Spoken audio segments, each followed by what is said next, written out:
Hey guys, so today we're filming Majora's Mask, the tutorial. Oh my gosh, Legend of Zelda fans, be ready.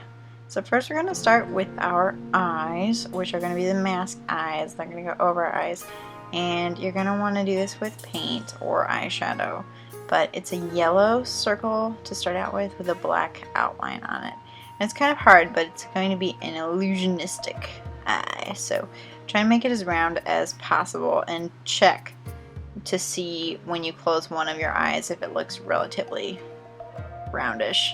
And we're going to shade it a little bit with some orange and then put in the green iris, and you're going to want to let that dry before you do anything else, but then you're going to put a black dot in the middle. And then we're going to start on the rest of the mask, working our way out from the center point. So starting with the eyes and then working through the middle of the mask, working some of the details down and just working out from the center of our face, because that's just going to be the easiest way to do this and to get it proportionally correct with your face. So there's a red outline that goes around all of these portions. And it makes up a very large piece of the mask, but I would definitely use a reference photo for this part just to see where all the connections are. I know that I was constantly referencing a photo at this point. And it's okay if it doesn't look perfect, as long as, you know, the colors are right and it just resembles the mask. You're gonna look cool enough that nobody's gonna bother with pointing out the imperfections. But then we're gonna try and do some white outlines and block fill in places. So we're doing those white lines and then filling in the red that goes underneath them to make the point of the mask. Because at this point we're just trying to establish the edges and then going back for detailing. And I worked my way down first, but you could totally go up first if you wanted. It's just a matter of trying to get that white outline in there, because it's kind of hard to do white paint over any other kind of color. So putting that in there first definitely will help you later on.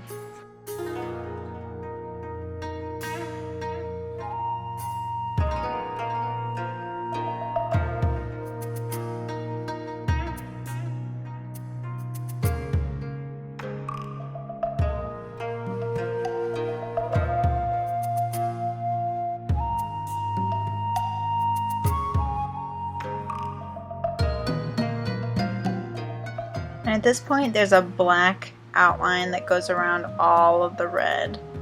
And you're going to want to try and put in those outlines periodically as they happen. But there's black and there's purple, and I put in the first set of spikes in here just to establish where the edge that goes up is going to be.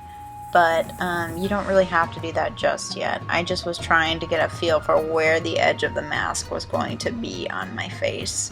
So, and filling in here, there's a very large purple portion. Now, this mask is not going to be completely there. My face is just not big enough for that, and it's a heart-shaped mask, so that's just really different and really difficult to do. But we're going to try our best to allude to the fact that there is more of a mask by leaving places open above and below our heads and filling them in with black later, to show that it continues on past our face.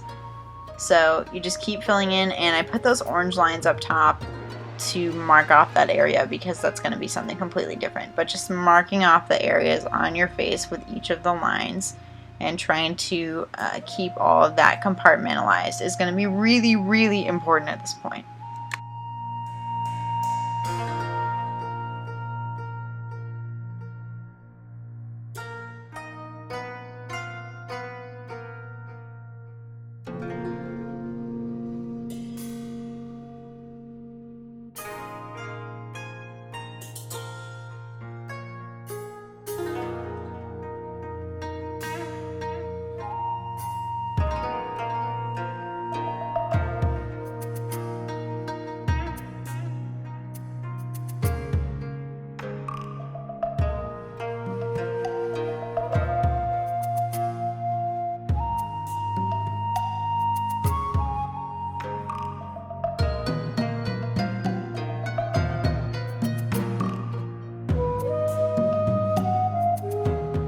Now my paints are powerful enough that I can go over this purple with a white and it will show up and will look good and work. But if you are working with eyeshadow or you are working with an off-brand paint, you are definitely going to want to start sectioning this part off while you're doing that purple bit, because going over that purple with a white is just going to be very difficult for you. But right now we're just doing details over everything, making that line down the middle of the mask that differentiates that there is 3D aspects there of parts that are supposed to be popping out, outlining things, cleaning things up. Right now that's what outlines do, is that they clean things up and make them look better. So if you think that it doesn't look that great right now, when you outline all that stuff, it's going to look loads better to you. So you don't have to be worried about that. But we're just doing minute details here, and they don't really need to show up to give the overall mask a good feel. They just need to be present if you want that genuine aspect. But we're filling in the bottom of our face now with black and outlining the spikes so they look three-dimensional. And giving it that black background is definitely going to make your face pop more and make it look more dimensional, which is something that we really, really want. So just fill that in all around the edges and even bleed it into your hair if you can, if you want. It's not that hard to wash out. So